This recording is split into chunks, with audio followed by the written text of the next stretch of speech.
Madam Rohini Badve Badve. Madam आहेत. हरिओम. हरिओम. कसं आहे?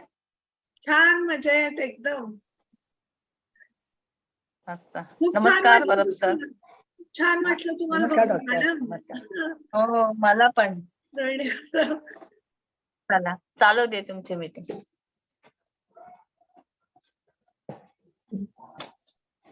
सोनाली मॅडम आता करेक्ट करा हो. आणि लगेच प्रार्थना चालू करा. हो. एक मिनिट सर. मी सुरू एक केलंय. मिनिट. हो एक हो, मिनिट. नाही मी सुरू केलं live stream. Okay. Good evening. So today we are meeting for third Pushpa of Yoga Pushpanjali series. So as per the tradition, I would request Sonali madam to take the prayer with 3 omkars.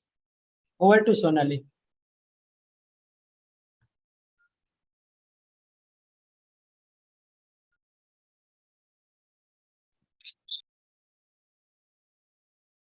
Okay, thank you Nitin sir. Namaste, welcome ma'am, and good evening each and every present here. As per Yoga Vidya Niketan's tradition, we will start our today's third Pushpa of Yoga Pushpanjali with 3 omkar followed by prayer. So sit straight, make your spine straight, your chin is parallel to the floor. Look straight. Now gently drop your eyelids. Just observe your breath. Breathing is going normal and natural. छोटे से छोटे टुकड़े को खाना होगा. Omkar. Take a deep inhalation each time for every omkar. Inhale fully and deeply.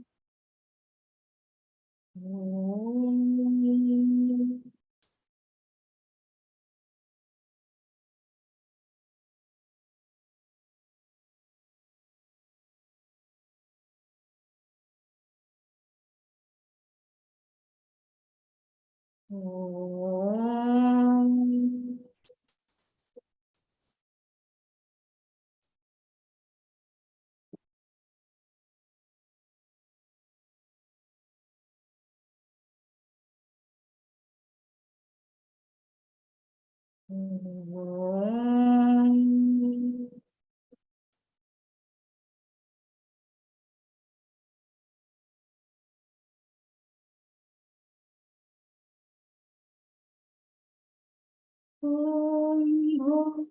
Bhurvasvah Tassaviturvarenyam Bhargo Devasya Dhimahi Yo Yonah Prachodayat. Om Sahana Bhavantu Sahanam Natu Sahaviryam Karavahai Tejasvinavadhitamastu Ma Vidvishavahai. Om Asato Ma Sadgamaya Tamaso Ma Jyotirgamaya Mrityorma Amrutam Gamaya. Om Shanti Shanti Shanti.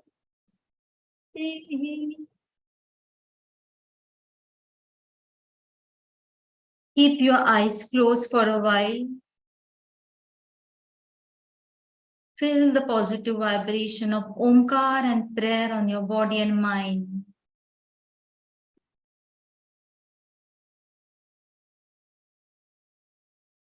Now slowly and gently open your eyes. Thank you, everyone. Over to Nitin, sir. Thank you. Good evening, all.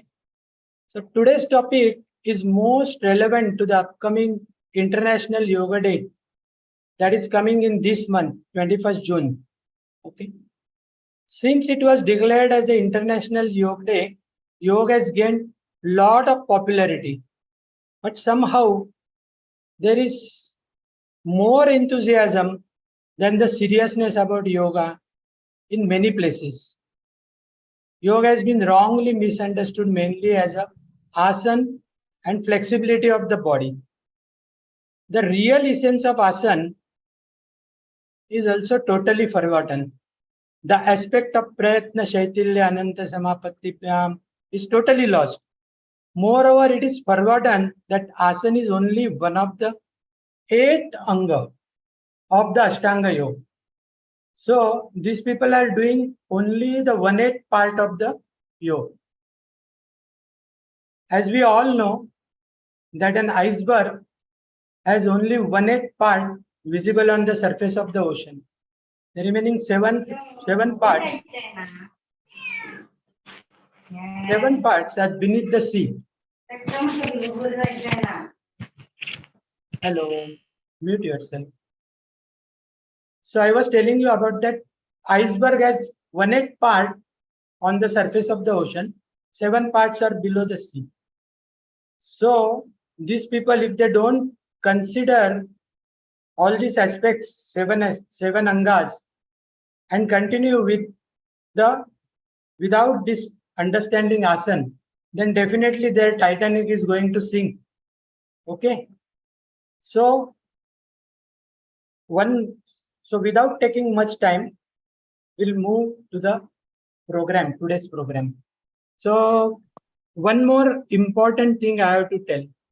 We'll take question answer sessions only if the time permits.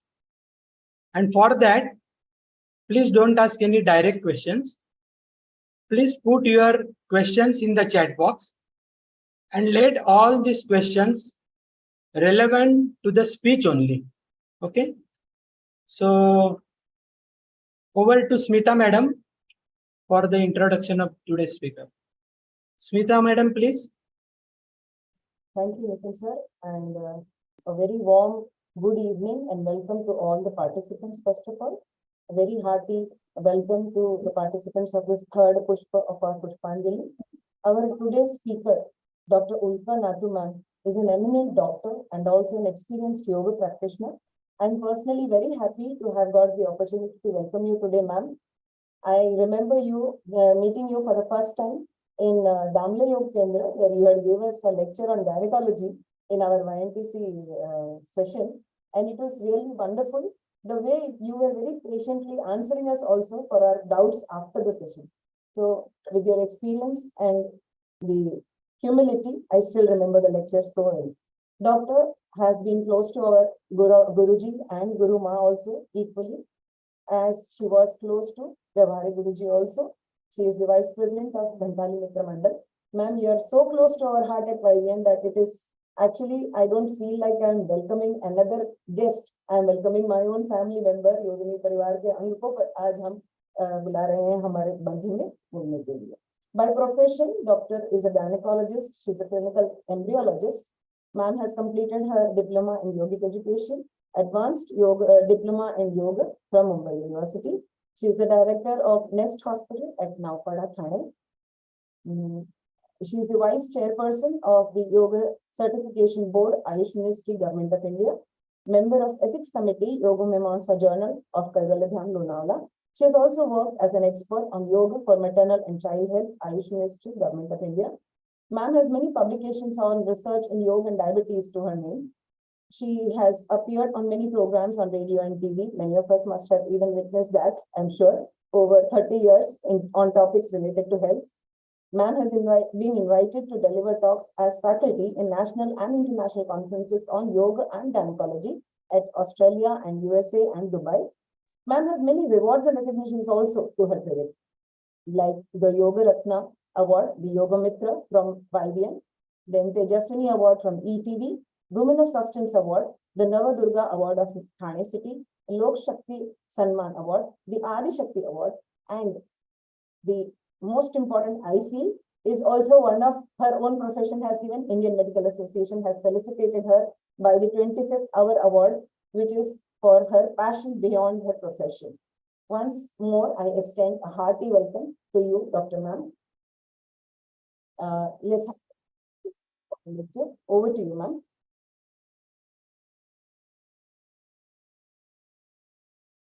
Ma'am, Please unmute, madam.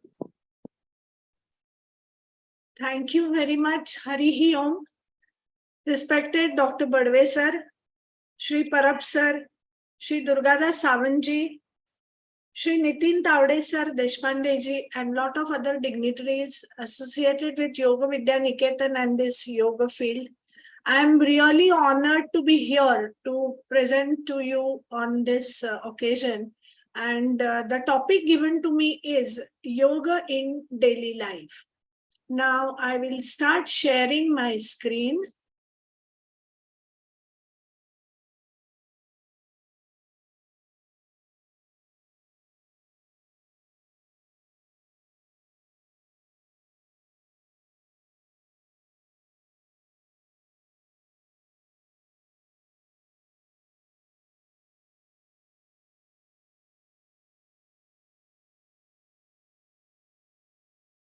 Yes, I think the slides are visible properly. Yes, thanks. So let's begin. We have already given salutation to Omkar. Yoga in daily life. I think this picture says it all. The stress we all are going through and everyone faces in life, and how yoga is useful for us at every step and at every point of time. I would like to share my thoughts about it. The guidance is, of course, by Yogacharya Sri Krishna Vyavahare ji, my guru in Gita, Sri Vasantrao Marathe. Both these people are no more with us physically, but I feel their teachings are all there, and every line of my presentation, either it is from writings of Vyavahare Guruji or Swami Niranjanananda Saraswati or Vasantrao ji, and Shri and Srimati Sheila Sahasrabuddhe, who have been my although they are very senior, they've been their philosopher, my friend, philosopher, and guide. So, as my guru, Yogacharya Sri Krishna Vyavahare or Swami Satya Karmananda used to say, that it's the combination of Sahaja Yoga, that is simplified yogic practices, Satatya Yoga, be consistent in whatever you are doing, and Samaja Yoga, that is socially relevant yoga, which is the need and culture of tomorrow. I have divided my presentation in 3 parts mainly. We have to talk about the history of yoga. We have to talk about definitions of yoga, and then think of the utility of yoga in modern day or in day-to-day practice, because all these are very relevant to each other. You'll understand it when I'm presenting. I understand that there are stalwarts in the audience, but I am presenting this as what I have understood, and it is just a revision or understanding of my own knowledge. I am not trying to teach anybody or anything, but it is just what I have learned from my gurus. I am trying to share with anyone. At the end of the session, maybe if we get time, we'll have question answers, and please correct me if I have gone wrong anywhere. So the history of yoga, as we all know very well, dates back to 2700 BC to even pre-Vedic period. The references are even 5,000 years back with Indus Valley civilization. We have the fossils and figures we have found in the history which are depicting various asanas. The yoga philosophy is very ancient, as we know from Veda, Upanishad, Bhagavad Gita. It was said that this yoga, Lord Sri Krishna says in Bhagavad Gita that this yoga was informed or told by Pratyaksha Parameshwara to the sun god. Then sun god conveyed it to Manu, was his son. Then Manu conveyed it to Ikshvaku, who was his son. And then later on in the period of time, it got diluted and it disappeared. And now I'm telling it again to you. That is what is the beginning of the 4th chapter. Swami Niranjanananda Saraswati in his book Yoga Chakra describes yogic history in 3 phases. He says the early period of yoga belongs to Shiva, Dattatreya, Vasishtha, Vishwamitra, Matsyendranath, Gorakhnath, and the yoga told by Shiva to his wife, that is Parvati, is termed as Pashupata Yoga. Now, this Pashupata Yoga was described in the Tantric philosophy very well. Now, why I am talking about this yoga, you will understand it soon, because there are 5 parts of this Pashupata Yoga: Mantra Yoga, Sparsha Yoga, Bhava Yoga, Abhava Yoga, and Mahayoga. And these yogas were later named as Mantra Yoga as Mantra Yoga, combination of Mantra and Raja, Sparsha as combination of Hatha Yoga and Kundalini Yoga, Bhava Yoga was converted to Bhakti Yoga, Abhava Yoga, there was no absence of Bhava, but it was Jnana, it was converted to Jnana Yoga, and Mahayoga was the terminology applied to combination of all the above types of yoga. Now we all understand what is Pashu. Pashu means an animal. Pati means a master. Therefore, Pashupati Yoga means the master of animals or control of animals by a yogic practice. Thus, this yoga leads to mastery over the lower, our demonic tendencies, animalistic tendencies, tamasic tendencies of life. And this helps us establish in state of purity and sattva, and that is the definition of the word Pashupati, the one who has attained the mastery over the animal vrittis, and individual tendencies are seen as uncontrolled and wild animals, each one having its own separate tamasic limiting characteristics. So once we get over these vrittis, that is where you learn to follow the Pashupata Yoga. So here you understand one thing. Why was yoga practiced in those days? To get over the animalistic tendencies. Now, the news which we read in day-to-day newspapers today, I'm not going to describe that, but these animalistic tendencies have to be gotten over, and yoga is the means. And we are not celebrating International Day just so that people come on the roads and start practicing asanas. No, it is to bring about the change in the vritti, and it will happen over a period of time in the world, and I'm very optimistic about it. So, in the age of Shiva, in the early timeline, yoga was used to manage and deal with the self-generated environmental and destined suffering. These are Adhyatmika, Adi Bhautika, and Adi Daivika sufferings. Now, has the type of suffering changed in last 5,000 years? No, I don't think the suffering has changed. The suffering has remained the same. It is only the type of suffering may be different, but the headings and the titles remain the same. The middle age of the yogic history, we have Hatha Yoga, which was popularized by sage Ghiranda and Swatmarama by Hatha Pradipika, Ghiranda Samhita. Raja Yoga was, as we know, was compilation of the yoga which was there spread everywhere, and sage Patanjali sort of, explained it to us in the form of sutras, and Bhakti Yoga was popularized by Narada Bhakti Sutra and sage Shandilya. Then there were other 22 yoga Upanishads, which by their own philosophy tried to popularize the philosophy and the foundation of the yogic practices. So what was the purpose of the yogic practice in that time in the Middle Age? The purpose was to regulate the lifestyle, discover the self, living righteously. Aim of yoga was betterment of life and a qualitative attainment in life. So now, has this aim of yoga practice changed in the latest era? No, we don't think. I fully agree that we are practicing yoga for this purpose only. The present day or the recent period, we have Swami Vivekananda, we have Paramahamsa Yogananda, we have Swami Shivananda, B.K. Iyengar Guruji, Ramana Maharshi, Bhaktivedanta Prabhupadaji, Ananda Mahima, and other yogic gurus, like we have Nimbalkar Guruji, we have Yogacharya Shri Krishna Vyavahareji.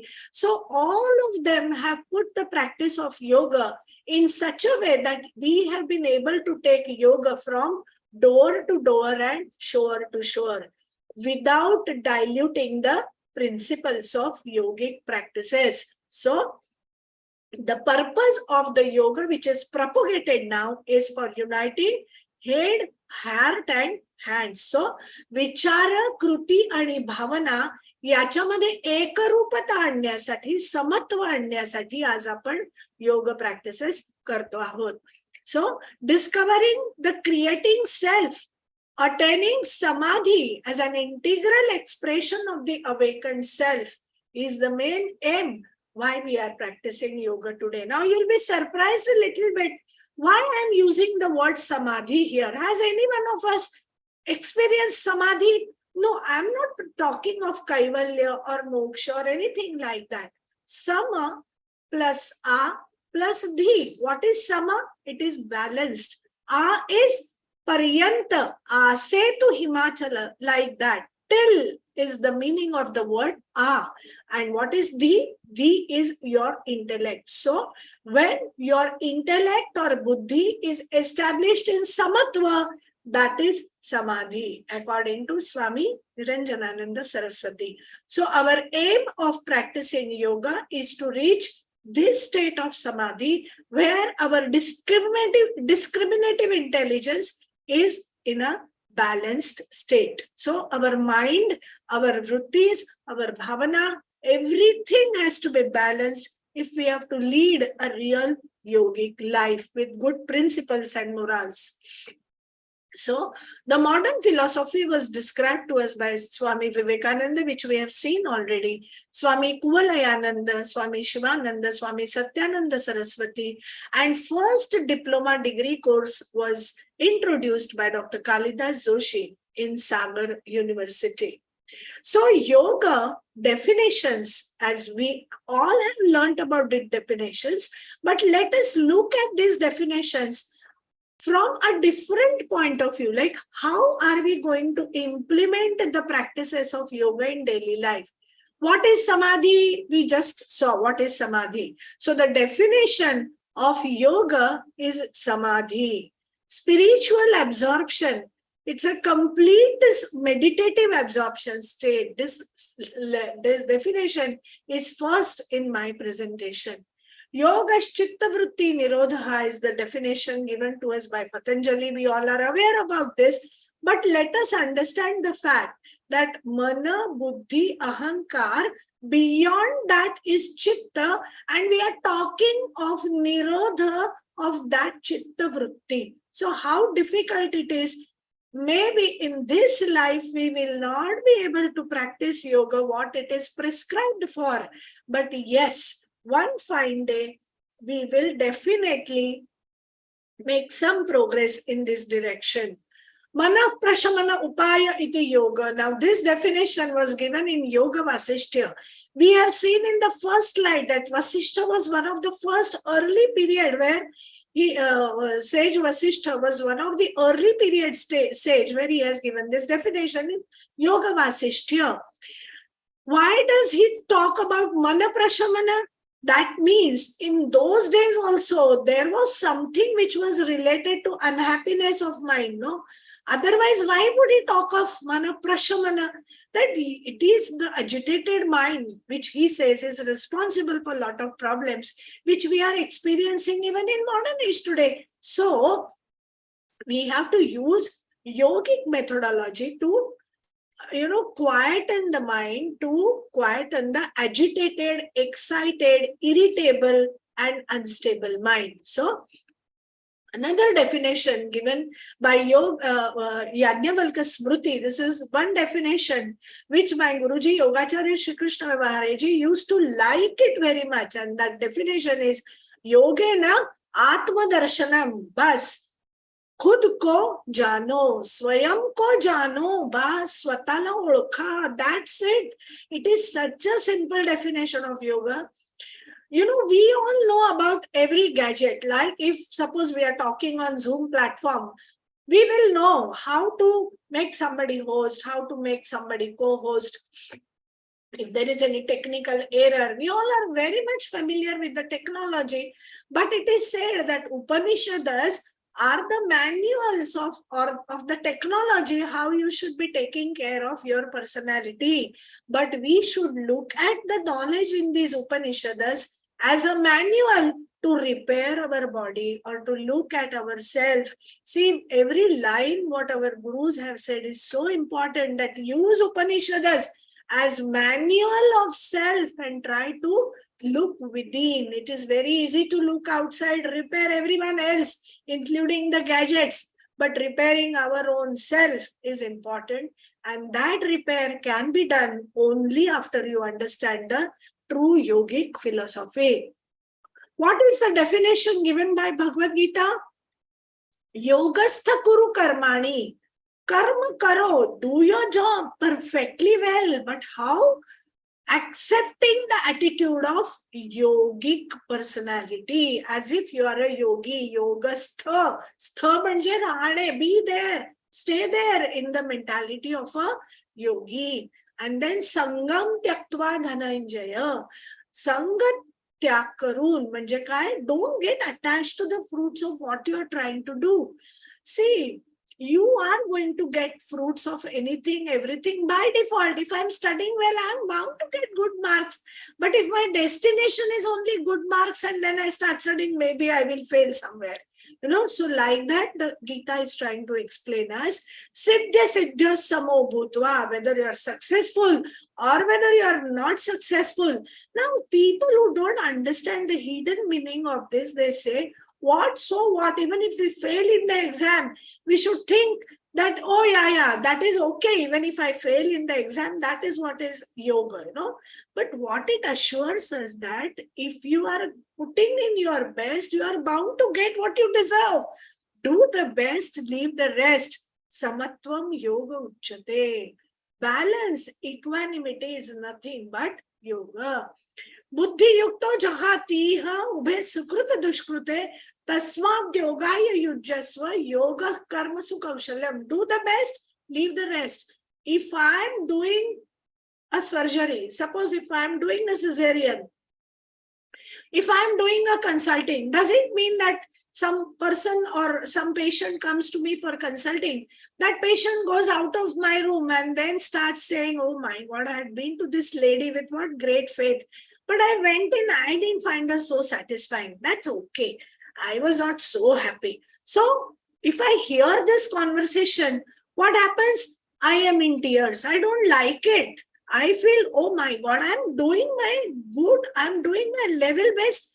And the people in this world are only horrible nowadays. There are no people left, good people left in this world who would appreciate what you are doing for them, you know. दुनिया ऐसे ही होती जा रही है. Then I go into that negative frame of mind, and when I go into that negative frame of mind, I am not doing what I am supposed to be doing.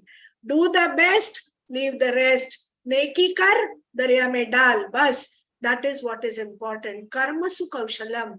With that attitude, I am doing what I am doing to the best of my abilities. Then do not expect the fruits then and there itself. You will get the fruits, there is no doubt about it. But do not expect the fruits in the same way, from the same person, in the same fashion, and at that time only. No, nothing like that. Just do it, forget about it. You will get the fruit of it. So, other definition we all know is the union between the individual self and the divine consciousness. I love this definition by Swami Vivekananda. He says, yoga is more undoing than doing. Huh? So how many old habits do we have which we are likely to give up? No, we don't give up the habit of gossip. See, we are talking of implementing these definitions in our life. So how many times do we gossip? Every day, practically. If I go for a wedding, I see the couple dressed up on the stage, and then I say, oh my God, I was expecting that girl to be dressed up a little better, but the makeup was so much, that I didn't like it at all. Why are we doing all this? If somebody has put in their best, getting her ready for that reception, or if the menu, whatever they could afford and whatever was their liking, they have given the menu, you're enjoying the dinner, then why come out and start gossiping about it? That is a very, very, very bad habit. So, these are all small things. If we are doing these things, let us start undoing it, because implementation of the other good habits which you want to do is difficult. Shankaracharya says that, yes, if you want to have the aropana of the new habits to get rid of the old habits is very difficult, but you have to make efforts to do that. So yoga is awakening of the self, that is Sakshi Bhava.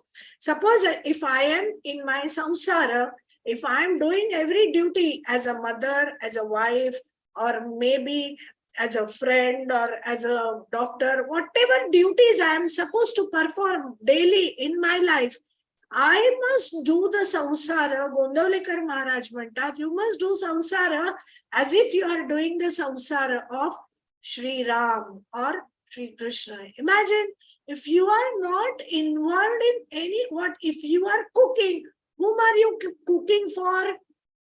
You are cooking for Rama.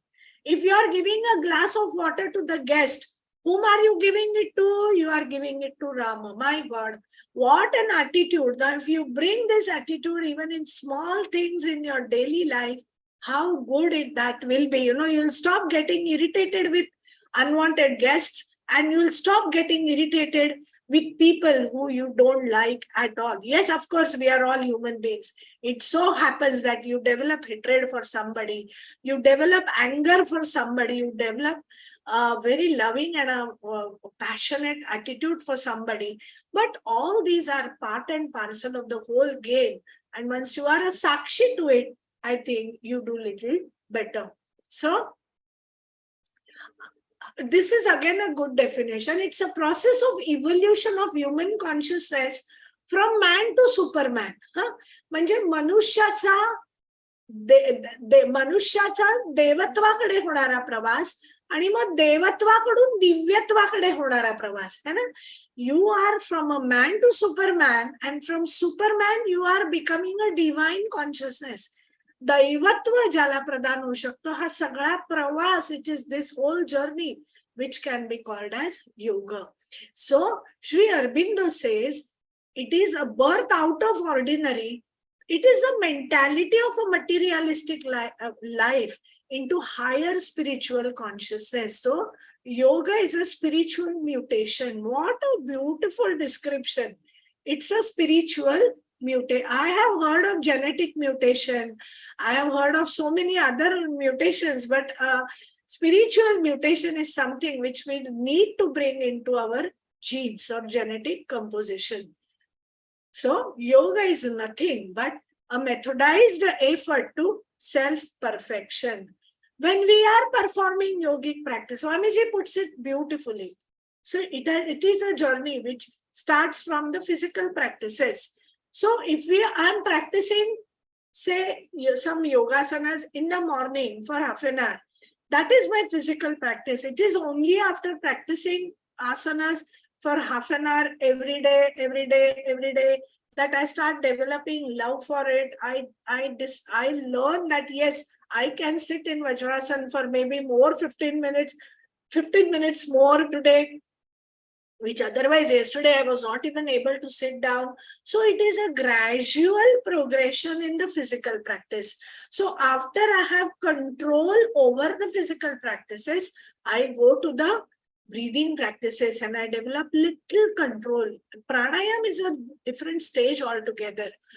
After I develop control in breathing practices, I learn pranayam, and then I learn pratyahar, then I learn dharana, and then I learn dhyan. My God, it is too much, but it is a gradual journey from the physical to the mental to emotional and to the divine or spiritual level. So it's a methodized effort to self-perfection.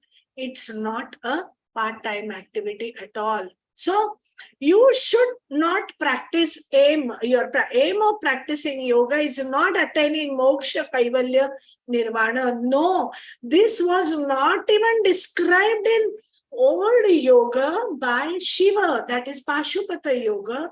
He says that yoga has to be practiced because Parvati asks Shiva the question, what about I can see so much of suffering in this world, Shivaji?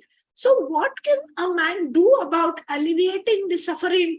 So the answer by Shiva is achieve a state of body and mind free from miseries and suffering of life. The prescription is yoga. So yoga offers the goal of life and means to reach it. Okay, I know I have to go to VT. I know I have to go to Karjat. Yes, I have fixed my aim. I know my destination. Gantavya. Yogena yogaha jnatavyam. What is it? The ultimate destination is yoga. And what is the path? The path is also of yoga. So it is very funny, but it is really true that what am I going to adopt? So balance, peace, and creativity within. प्रत्येकात आहे आपल्यात. We have to find it out. So it is undoing. When you are creating an idol, what do? From the stone, you are removing what is unwanted and create a beautiful murti out of it. So that is the Satyam Shivam Sundaram, which is there within us. It is by the process of undoing that we are going to reveal the true self. And that is what is yoga. So the eternal existing truth, which is the Satyam, the good and the bountiful. What is bountiful? Which is in abundance. That is the Shivam, the Shiva Tattva. And constructing a qualitative life that connects you with this beauty of self, that is the Sundara.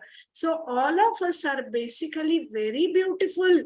We are Satvika, full of Sattva within us, and we are Shiva Swarupa. So it is realizing the beauty of self that is nothing but yoga. So we move ahead. So now how do we go about it? We know purification झाल्याशिवाय perfection येणार नाही. So it is this purification is very, very, very important. We are coming to this subject, integrate and awaken the faculties of head, heart, and hands. Develop a different set of mind. See, all of us know that we are full of ego. Ahankar, ambition, sensual attraction, सगळ्यांनी भरून आपल्या वृत्ती pack झालेल्या आहेत.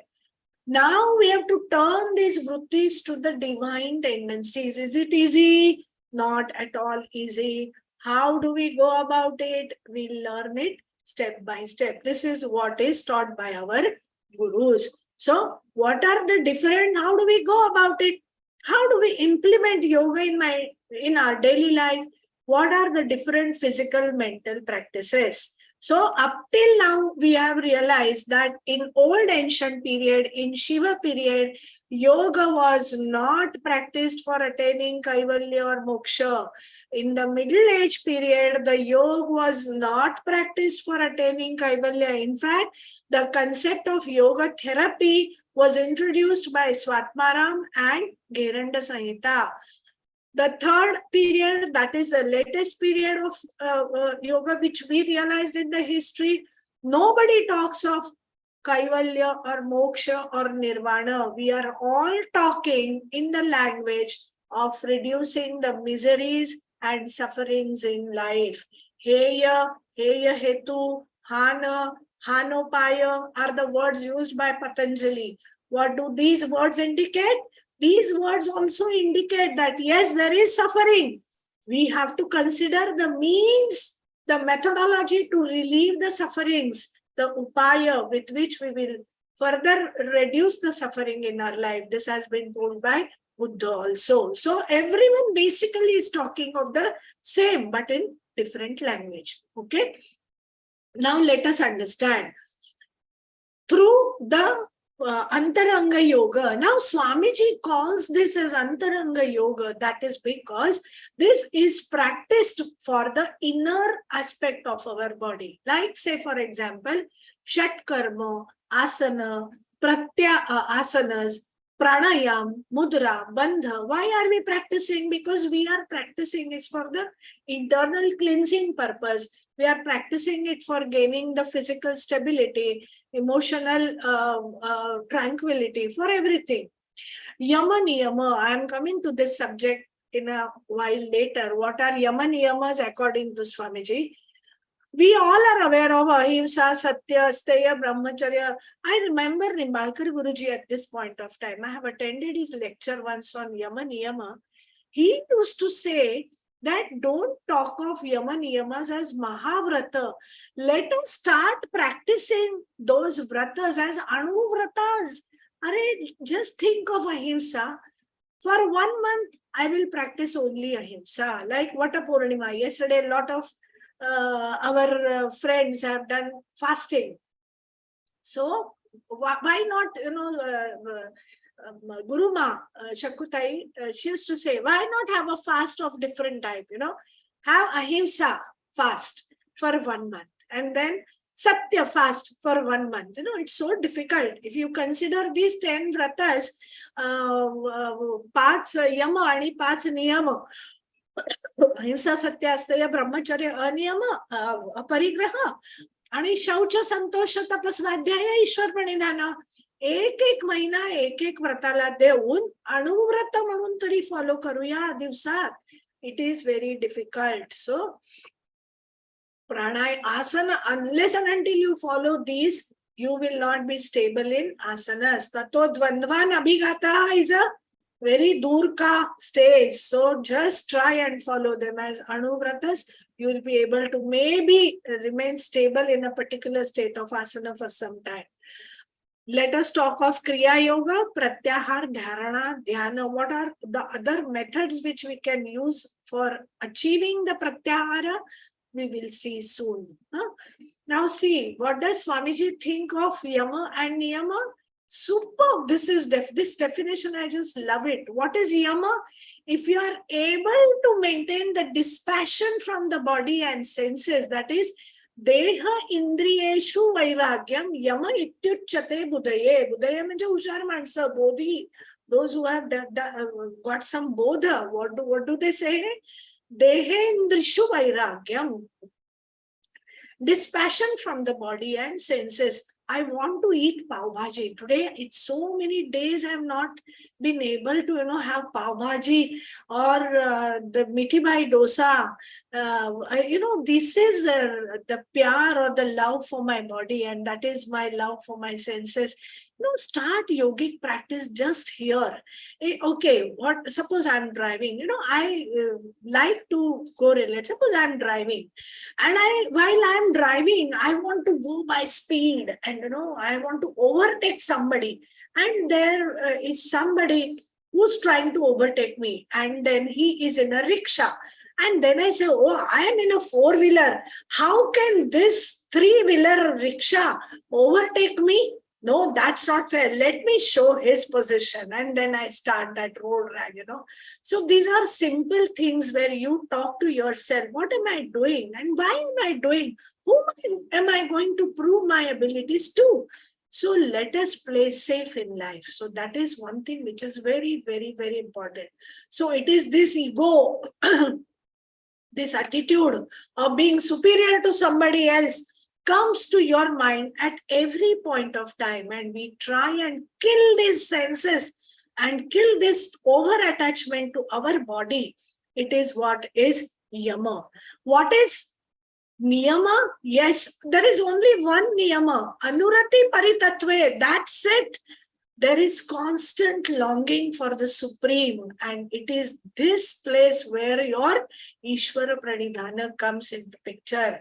So just be anurata over with that Paritattva. संसार करते कोणाचा करते रामाचा बस अनुरती परितत्वे. If something which is what I want to happen in my life, it has happened, yes, it is God's wish. Okay, his blessing, because of which I have got what I wanted. If it doesn't happen, it is his wish. There is something good, better waiting for us. Sheelate Sasrabuddhe always used to mention in her satsangas that God gives you problems later. First, he creates the solution. Have faith, have trust in that he has created a solution for you, and then he has put the question to you. Don't say, why am I only faced with a bad fortune? Why is it only me that, who's been challenged every time in life? No, it is not like that. There is an answer ready for you every time. There is a question, and something better always waits for you. So constant longing for the Supreme gives you a lot of confidence when you are faced with difficult situations in life. Jnana, karma, and bhakti. What does karma yoga teach you? It teaches you Atma Shuddhi. Yes, it is that Sakshi Bhava with which you are performing the karmas that will help in purifying yourself. And unless and until there is purification, you cannot move ahead in life. Purification of the intellect, purification of the bhavana, purification of the mind, everything is of the body, everything is required. Akarta bhava, naham karta, harihi karta. Yes, he is that supreme. Still, you try and apply these principles everywhere in your life for every situation. You realize that, yes, my stress levels go down. Yes, I'm able to lead a little better life, little better quality of life, little more happiness in life. Why should I think when I have Anurati Paritatve? Bas, Naishkarmya. Last effect is Siddhi. I don't know. We cannot talk about it because we have not experienced it. Jnana Yoga that goes through stages. That is for your own self, that you are doing some Shubhecha. Yes. What is this Shubhecha? Yes, you are thinking of something good for yourself. And all that will lead to you to a stage of Turyagana. I'm not going to the details of every step because that really will take a lot of time. What is Bhakti? Now, there is a misunderstanding that Bhakti Yoga is a yoga of devotion. No. Swamiji says, no. Bhakti Yoga is the yoga of emotion. What is emotion? Immoverites, the Greek word from where the word emotion arises, the one which moves you. कुठला पण प्रसंग असेल, व्यक्ती असेल, काही विचार असतील, जे तुम्हाला मुळापासून हादरवतात, त्याला भावना म्हणतात. So culturing of these emotions is extremely essential. And for that culturing of emotions, you need to surrender your achievements. You need to surrender your problems at the feet of that Almighty. It is only when. Now, aparabhakti, it is what a common man does. Like, say, for example, if you do Vata Puja, I will get the same husband for 7 janma. Or suppose, if I am going to the Ganesha temple every day, every Chaturthi, I am doing a fast, I am offering a Nevedya of 21 modakas, then yes, there will be moda or happiness in my life. God is looking.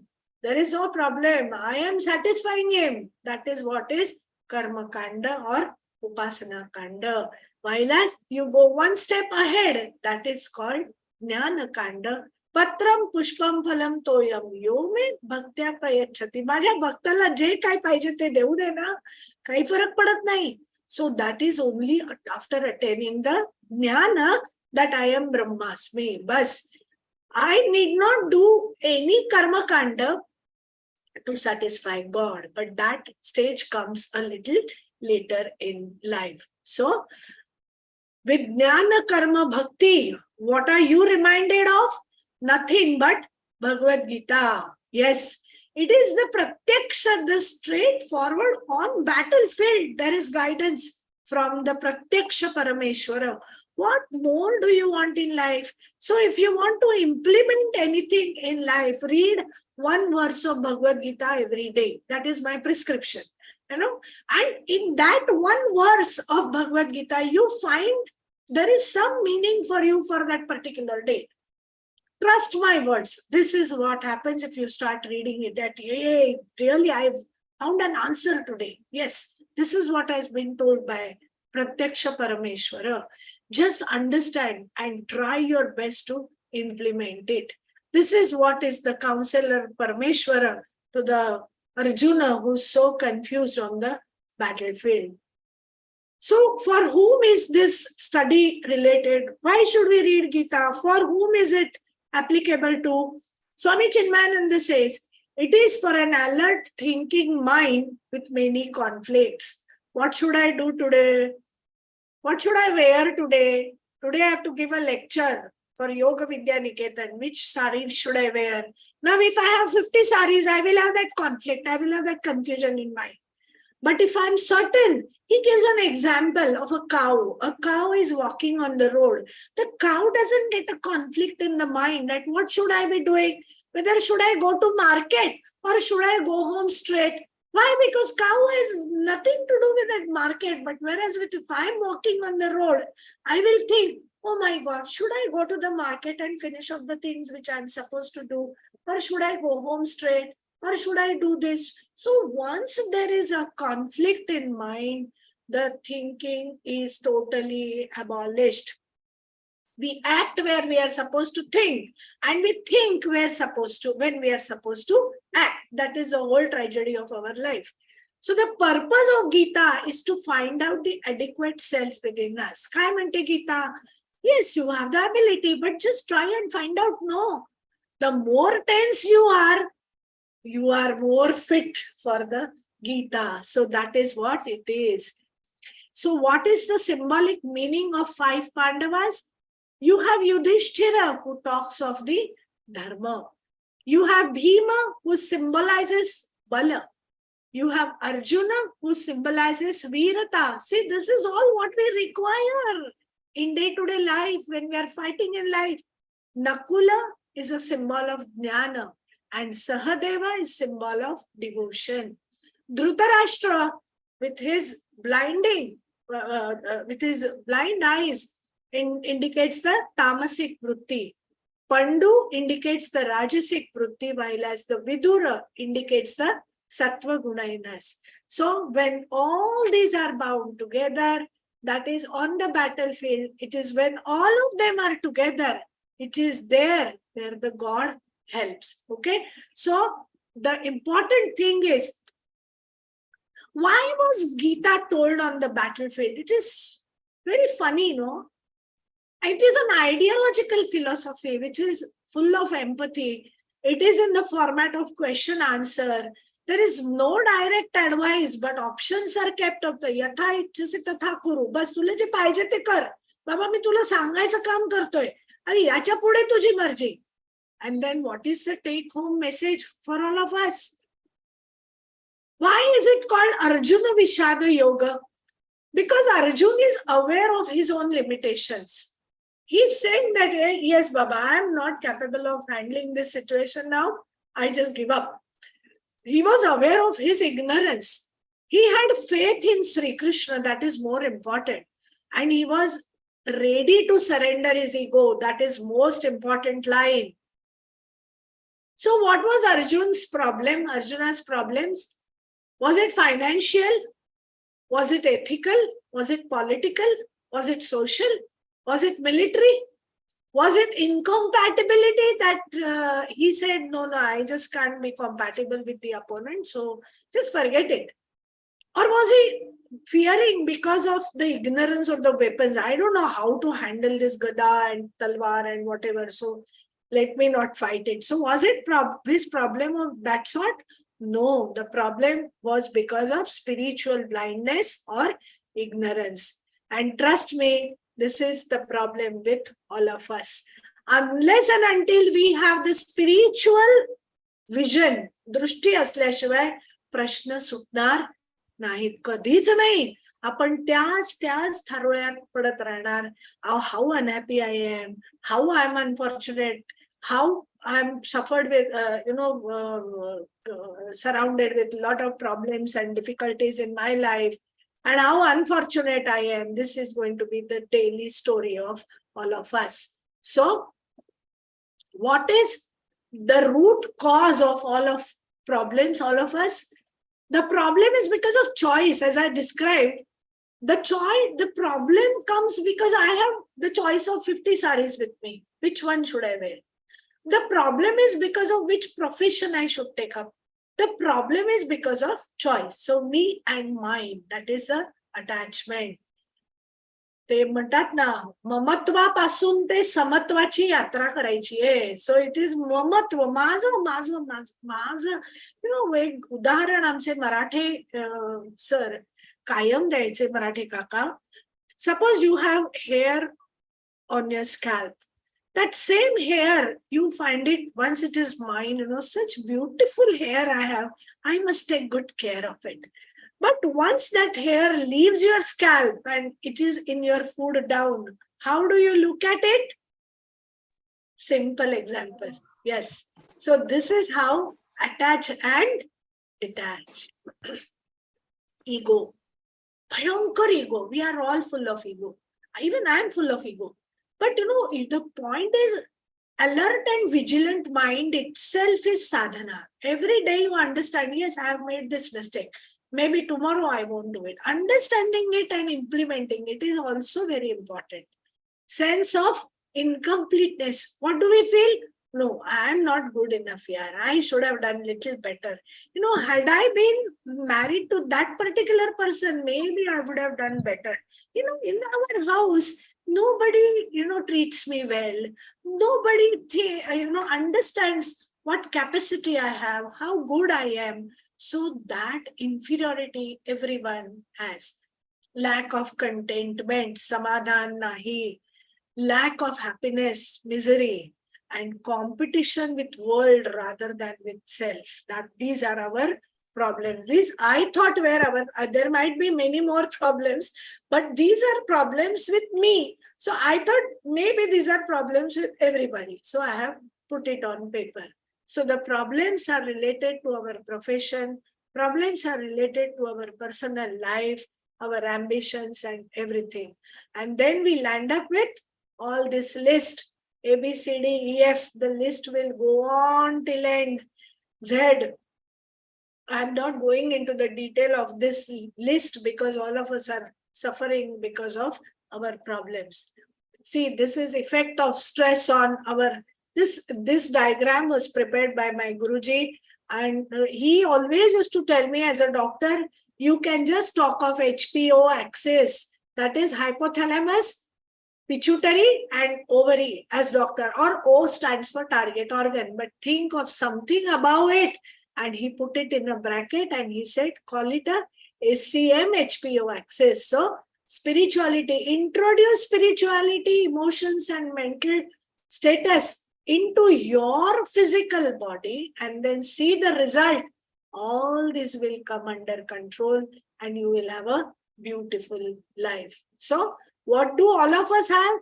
Vyavasayatmika buddhi ekeha kuru nandana bahushakha hanantascha buddhayo vyavasayinam. There are a lot of branching to our buddhi, and that is the choice. That is what is the whole problem in life. But we don't understand about the creation of the world. What we think? Ahankara vimudhatma. I am muda atma. What do I think? Kartahamiti manyate. Yes, I think. What do you think? I delivered that patient. There's so many people are the patients or the ladies who have delivered with me. I was the one responsible for giving birth to that child. And I introduced you have delivered with me. Am I doing it? No, somebody has created, somebody has given her the pain, some takat was holding it for 9 months. And now the child is in this world. I just happen to be an instrument with the help of which the child has come to this world.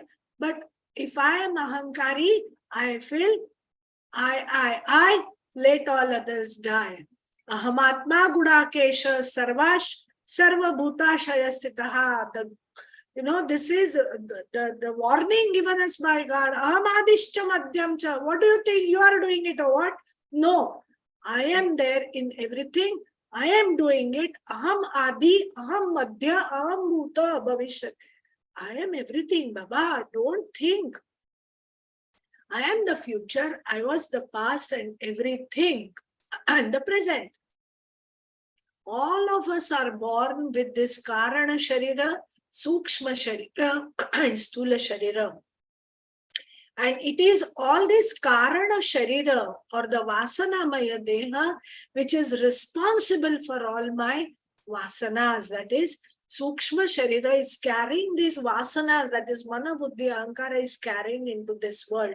For this, I will give you this chart which is given by Shankaracharya, Panchikarana. These are the 5 tattvas. Akash, Vayu, Prithvi, Ap, Tej, Vayu, Akash.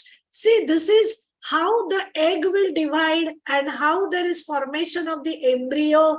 Something similar, beautifully explained. First, there is one single matra. Then it divides into 2. Then it divides into, in the 3rd step, with this division, it forms its own half, and the other half divides into 4 parts. Okay, so other half has divided into 4 parts, and now this every half of every other part combines with this half of the 3rd part and forms into 1 tanmatra. Okay, understood? This is the Panchikarana. So it is this Pancha Tanmatra, Pancha Mahabhutas which are there in all of us. So it is the basic combination of all of us is the same. Then why have we made it impure? So it is this purification of the tattvas, that is Tattva Shuddhi, which is the first important step in understanding your own self. And Swami Paramahamsa Satyananda Saraswati Ji beautifully explains and teaches about the process of Tattva Shuddhi. I am not going into the detail of that, but it is one of the practice described by Swamiji, which is very helpful for getting control over the tattvas. Our problem is Ashochananva Shochastvam. जो बातों के बारे में सोचना नहीं चाहिए, बोलना नहीं चाहिए, उसके बारे में ऐसी बात करते हैं जैसे कि we are Pandit, we are very learned and we have understood everything properly, we have understood the world. And this is where the actual advice from Gita starts. And we are all mistaken that we don't understand anything and still we behave as if we understand everything. So Swamiji says that all about things are illegitimate. Legitimate means which are worth mentioning. These are not worth mentioning about, and why do you expect it to be solved also? So don't think of anything which are not worth looking into. So, once we understand all the problems in life are illegitimate, the problems are automatically solved. But, you can run away from situation. How can you run away from self? You understand that you have limitations of sorrow, that you feel all is not well with me. You have inability to accept that I can die sometime. I just got a message from one of my friends. Her father is 93-year-old. Just some time back, I saw the message on mobile that he has been diagnosed with a cancer of liver. Now, at the age of 93, she has requested all of us to keep him in our prayer. That is the wonderful suggestion, I tell you, because we are not trying to cure him. We have to accept that whatever appears has to disappear someday in life.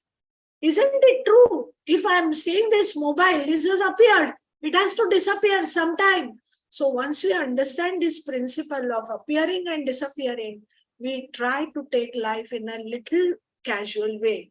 We have innate love for knowledge because we are ignorant. So to get over all these limitations, what do? I run after the comfort. If I have a 4-seater, there is something called the products of need. And there are something called as the products of prestige. If I have a mobile which is doing the job perfectly well, because I need to do digital payments nowadays, so I need a mobile, the Android phone.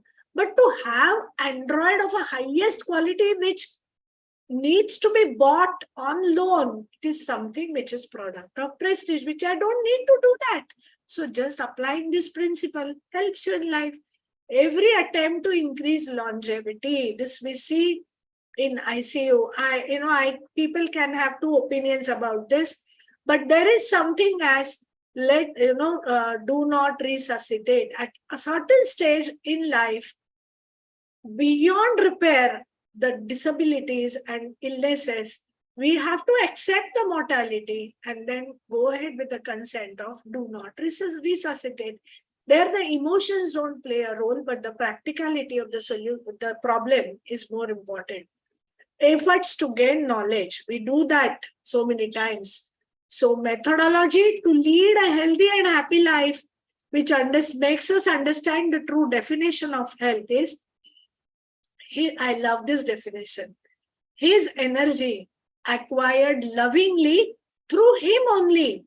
I have to acquire the energy, but I have to acquire it how? Acquire it through him only. So I have to use him as the ultimate instrument or the method or the through which I can gain it. I have to understand that adhishthanam tatha karta karanam cha pratak vidam vividascha pratak cheshtha daivam chaivatra panchanam. I have 5 things in life. Suppose I want to become a good laparoscopic surgeon. Yes, I have the adhisthana. I am the karta. I have the instruments to do that. I have the methodology or the different methods with which I can learn, I can implement, I can practice it. But Daiva is something which is the 5th aspect of it. So out of 100%, 20% I have to give it to Daiva. Once I accept it, my life becomes comfortable. It doesn't mean that you should stop putting in your efforts. But after the honest efforts have been put in, that is karma yoga, do the best, leave the rest. Okay? Unfortunately, all our knowledge remains only as intellectual understanding. It does not become an experience. Why? Because we don't try to implement the principles practically. We do not absorb, it remains the knowledge of Gita. And it can be comprehended intellectually, but it has to be internalized. So it's a nice story by Chinmayananda. I thought I'll narrate it with you because too much of philosophical overdose, people start yawning and snoring. Of course, I cannot see or hear you, but I just do a little relief for you. One man goes to Swami Chinmayananda and says, Swamiji, I've gone through Gita so many times, but things were just the same. Gurudev replied, it's good that you've gone through Gita so many times, but now let the Gita go through you at least once. So this is what is the moral, that yes, so we are talking of all these practices, we are talking of the physical, the Annamaya, the Pranamaya, the Manomaya, Vijnanamaya, Anandamaya. What are all these things or practices? These are the practices or the koshas which bring about your personality. So if I have good Annamaya kosha, I will come out with a good physique. But what about my Pranamaya and Manomaya kosha? No, then as a person, maybe I will not be that good. But it is the balance of all these koshas.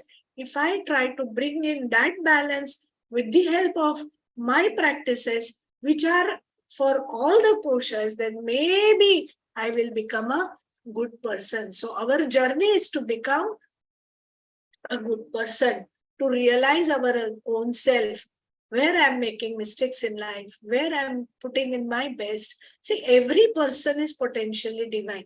I may be a bad person. It's okay. but I must be having some good quality. I must look at that good quality and try and, suppose I'll give you an example. Suppose I am a person who likes to gossip, who's not good at all to everybody, and I like to deceive people. I may be, full of all bad qualities.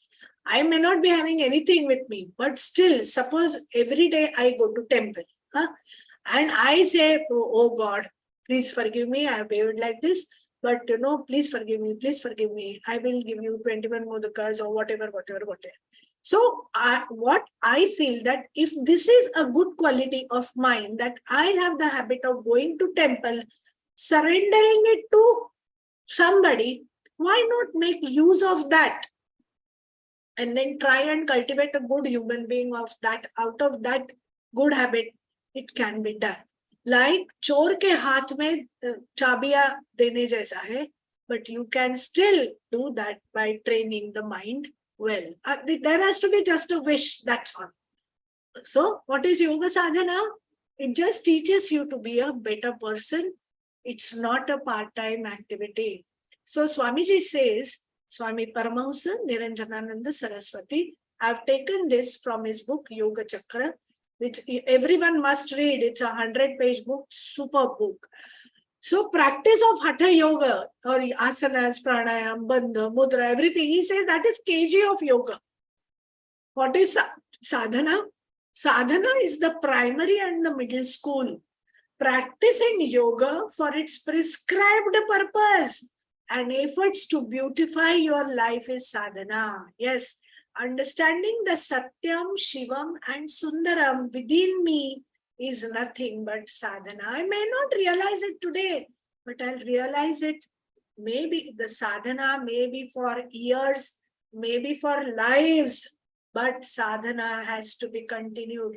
Do not get tired of any practices. They have to benefit you. They have to give you the fruits, maybe not in this life, but sometime later. Incorporation of yogic principles in life and making it a lifestyle is like college education. And when principles become inseparable from you and your behavior, you become one with the yogic culture. So people start saying, she's different. She mixes with others so nicely. She has a good emotional quotient. Tell her this job. She will be able to perform it in a better way. Maybe she's not educated, but she will have a good emotional quotient to carry out that work. So that is what is being a good human being. So realize our own power and strength. Keep the mind open for all helpful suggestions. Have confidence in ourselves. Daily prayers and meditation help. Have good physical, mental health, learn to slow down and let go. So what is a daily capsule for the sadhana? I am a doctor, so I'm going to prescribe a capsule. So a capsule will comprise of daily mantra sadhana. That is what is prescribed by our Guru. He prescribes Trambakam Yajamahe 11 times, 32 names of Durga 3 times, and the Gayatri Mantra 11 times. This is up to everyone. Asanas, 4 asanas, 1 in forward bending, 1 backward bending, 1 sideward bending, 1 twisting position. Try and achieve mastery over whichever asanas you have chosen.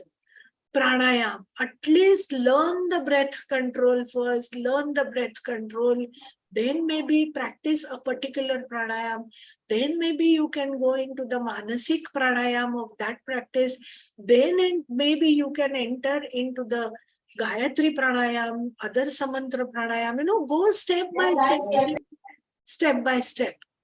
Relaxation, antar mauna, antar darshana, ajapa japa, there are various practices which are described. So these are all nimitta matra bhava savya sachin. You are just the nimitta for something to happen. Daham karta, harihi karta. Let that be the motto of your life, that I am not doing everything.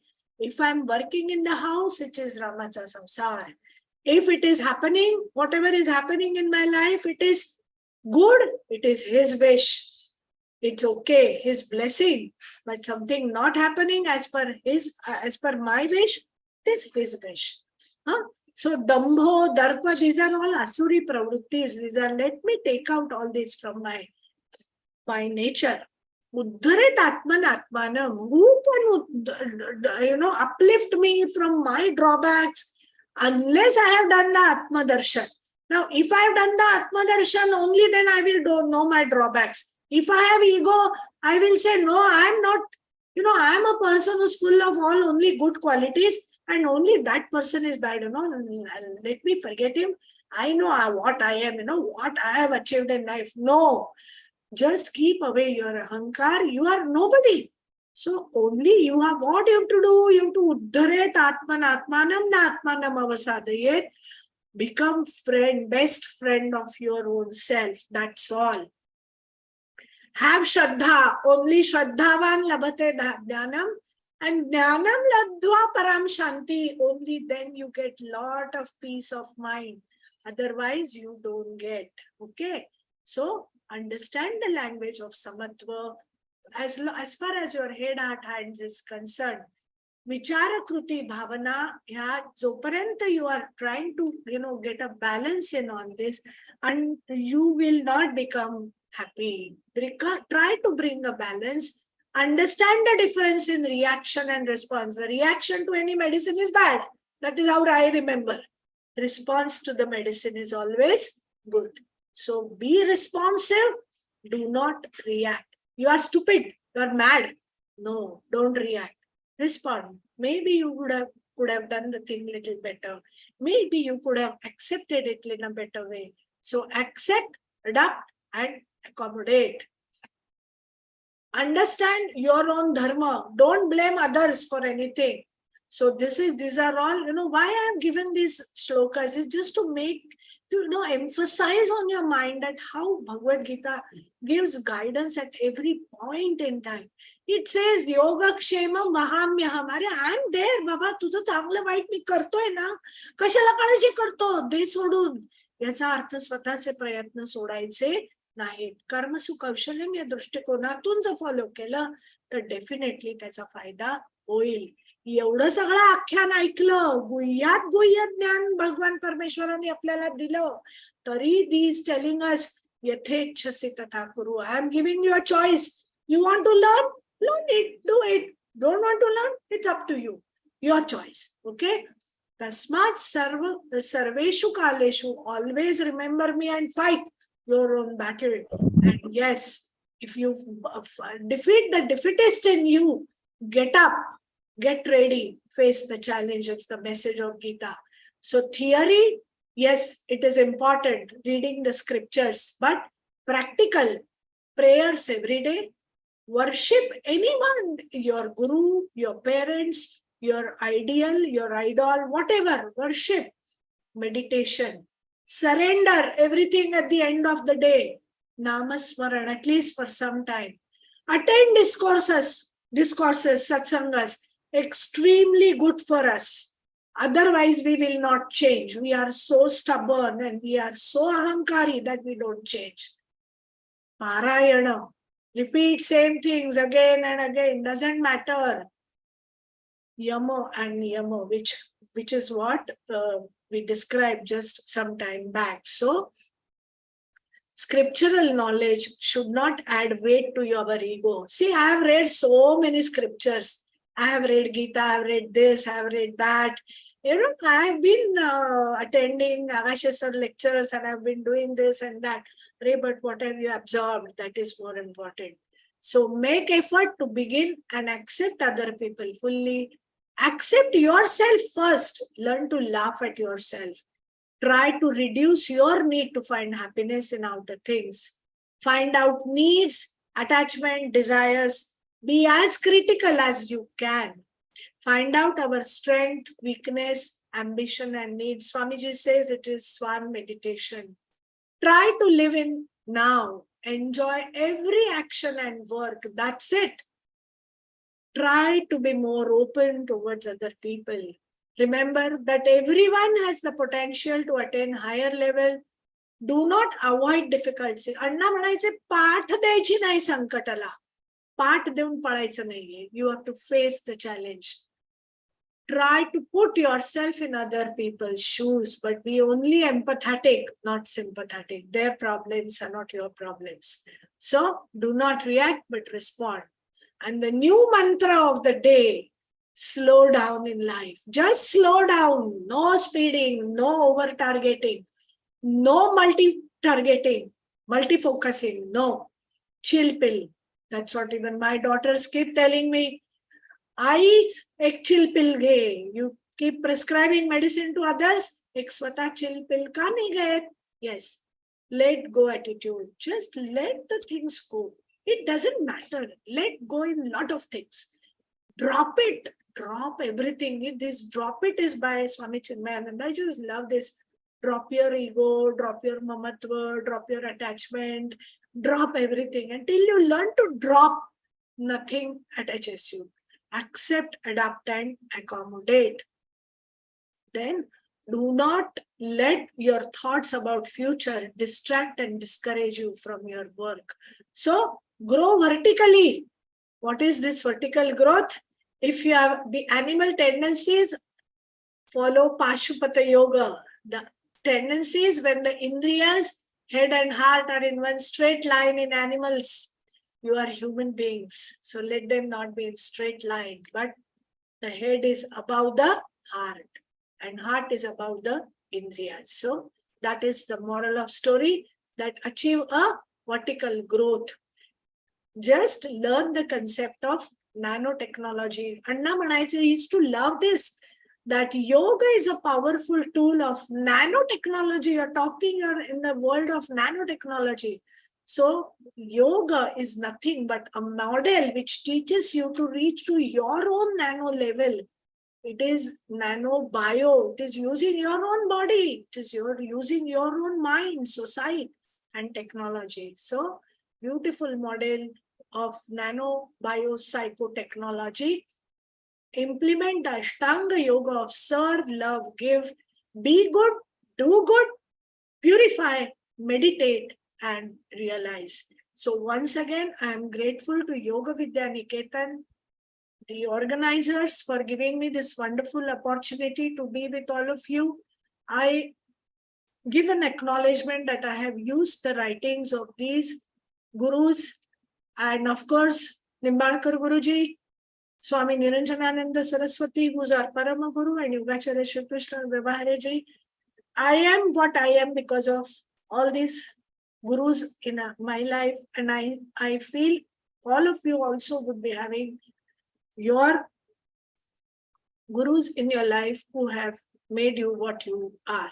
So no yoga, no peace. No yoga now, no peace. And now yoga, now peace. I'm grateful once again to all of you and convey my regards and thanks to you all. Hari Om. Hari Om, madam. Thank you very much. It was a nice lecture, very nice. Yeah. And I can see a lot of people are complimenting in the chat box for a excellent lecture. Yeah. There were a lot of takeaways from your lecture. And yes, for 1.5 hours, you kept nobody slept, but you kept spellbound everybody. That much I can definitely assure you. Yeah. And since, one second, I will just see if there are any relevant questions in the thing. There aren't any much questions over here. Thank you. So I would request Jaya madam to give the vote of thanks. Over to you, Jaya madam. Okay, thank you, Nitin sir.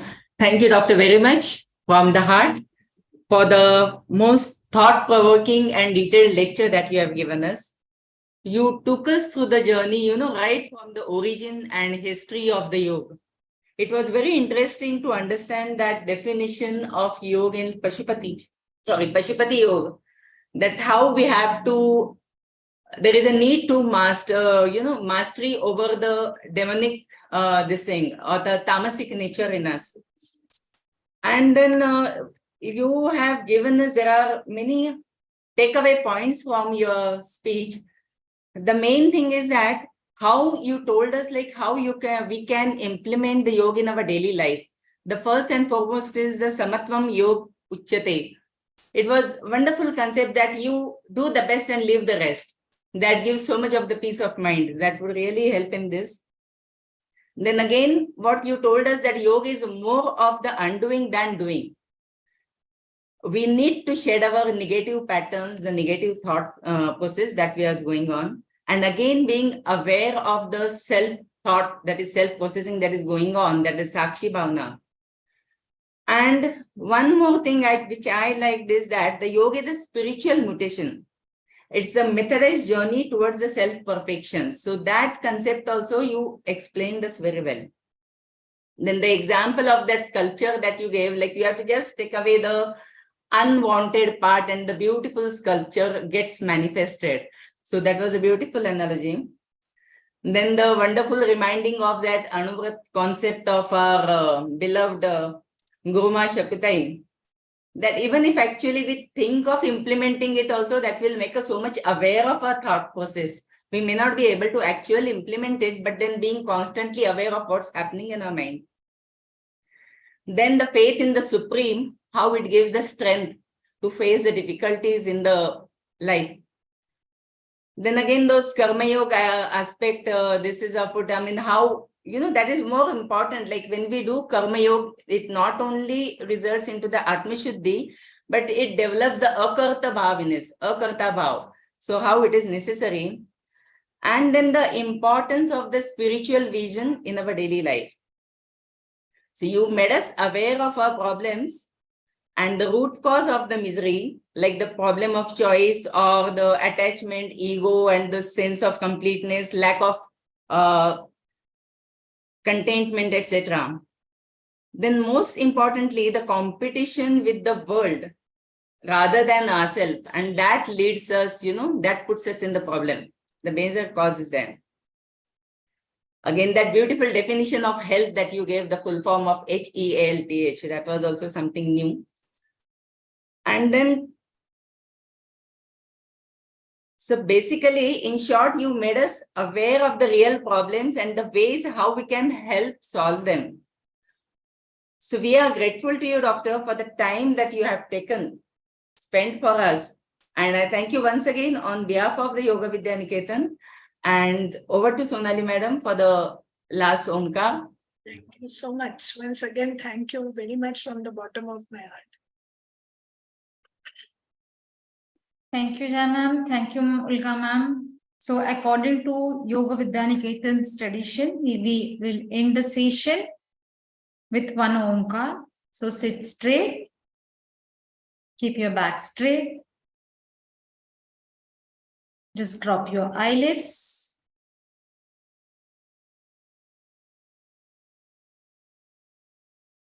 Omkar, take a deep inhalation. Om.